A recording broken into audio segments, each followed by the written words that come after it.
Mic check? Mic check. All right, cool. So I don't know if you noticed, my name's Austin. Hello, with Occupy Wall Street. And I don't know if you noticed, but we have a plan to shut down the entire financial district tomorrow. This is it. I'm holding it in my hands. There's copies at the info table. Please get one. But more importantly right now, I am going to lead a walking tour for anybody who wants to come of this map, of all the corporate targets on it, of things you might want to look for when you're in the streets tomorrow to help you make informed decisions about what you're going to do with your body when we throw our bodies on the machine. We're going to roll in those groups.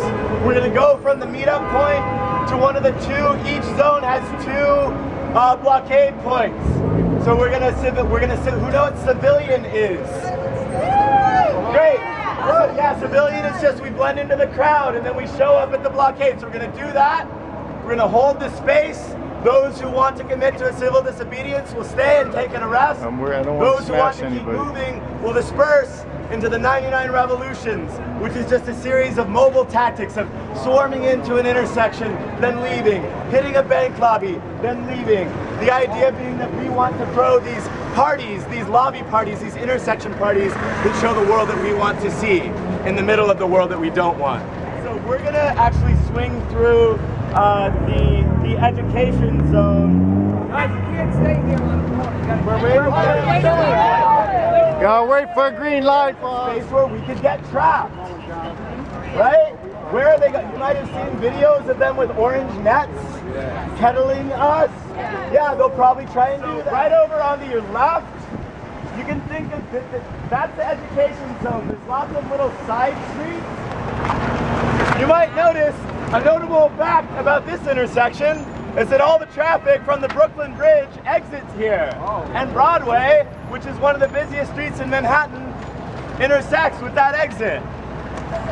That's interesting. A hydraulic barricade that lifts up out of the ground and a checkpoint where they stand in these rotating things in concrete and big silver carts. So it'll be very obvious where those are, because it'll look like you would get shot or something like a block. Another thing, right? We're on Broadway now. We're in the 99% zone. That sidewalk very wide. This one kind of clogged up. I don't like this one. Yeah, we're going to try and get out of this one pretty quick. While we're on the subject of scooters, scooters aren't there to help you. Contrary to the statement that they're there to help make sure you're safe. A thing that scooters will often do is if you're moving in a fairly big march and you get to an intersection and you pause because you lose the light, they'll come in and then they'll split the march. What are some tactics for dealing with the march getting split? Go around it. Okay, going around the scooters. Right, what's another one?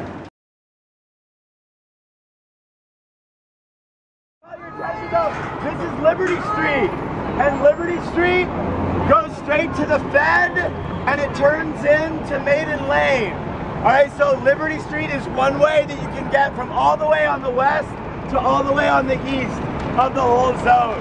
But it's confusing because the names change, and there's a dotted line. Okay, yeah, so for folks who haven't been here, this is our beloved park with these ugly, ugly barricades. Yeah, okay, yeah, so one thing, I know that as we go into the action, you're gonna hear a lot of things about what's legal, what's not, what the cops can and can't do. There's a legal injunction against these barricades, and they're still here, right? It's illegal to arrest people for discon without giving them an order to disperse. What happened last night? That's exactly what happened. So it's about power. It's about balance of power and what situation you're in. So the best protection from police is not the law, but your friends. Okay, it's your friends and what kind of communication you're in with them. At Pine and Nassau is going to be the primary People's Wall barricade in the morning. It's also the southern boundary of the education zone. If you look on your maps, that's a pretty clear demarcation. So even in the face of mad, violent sweeps and arrests, Occupy Trinity is holding it down. Yay! Showing we still got a presence on the street in the heart of Wall Street. There is, right? Like it's like whenever we do an action, there's like expect rows of horses, cops in riot gear, and a very, very narrow channel to get through. Okay? This intersection is already spoken for by ACT UP. Do you know, folks know ACT UP? Yeah. We got 500 folks from ACT UP chapters around the country coming here to sit down and do a civil disobedience. So but just be aware that this is both a very hot intersection and a space that we want to keep safe for our friends who are trying to sleep there and maintain a community there. So when you pass through the space, it's just something to really be aware of. There's a red space right next to a green space. To fuck around Bowling Green. So if we need another spot for our Action Spokes Council, this might be one of them. This might be a place where you want to come and chill out during the day and get away from the action. It's a very big park. It might be barricaded too though, so you know, but this Battery Park, big park. Here we go. Page 6 day dude. Anything that benefits the 1% and hurts the 99%. What you paid for in this building. Notable feature about the lobby, it runs all the way through from one end of the block to the other end of the block. It has very wide plazas on either end of the building. For the Eco Zone, 7 a.m. ferry terminal, right? They might move around, you know, depending on what's and what. Very unlikely to get shut down. Lots of people need to pass through. 7 a.m. Eco Zone right here. Yeah, okay, so who knows what JP Morgan Chase did like a month before Occupy Wall Street started? Yeah, how much money? Millions. That's a lot of money. Somebody who blocks traffic, right? What does that look like? So you stand in front of the cars and hold your hands up, right? And you want to look out. You want to look out for the cops, right? And then you want some agreed upon decision-making structure for leaving, right? You want usually one person who's empowered to call when you're taking the intersection, right? You would go into the crosswalk, somebody calls go, and you go make whatever your formation is. It could be a circle, it could be lines, whatever, but then you want to have a really clear mechanism for stopping, right? You want somebody who's going to call that it's over and information coming to them from the lookouts. Because the most important thing is that we all stay safe. For some reason, what the Wall Street guys really, really, really wanted to do was get into Starbucks.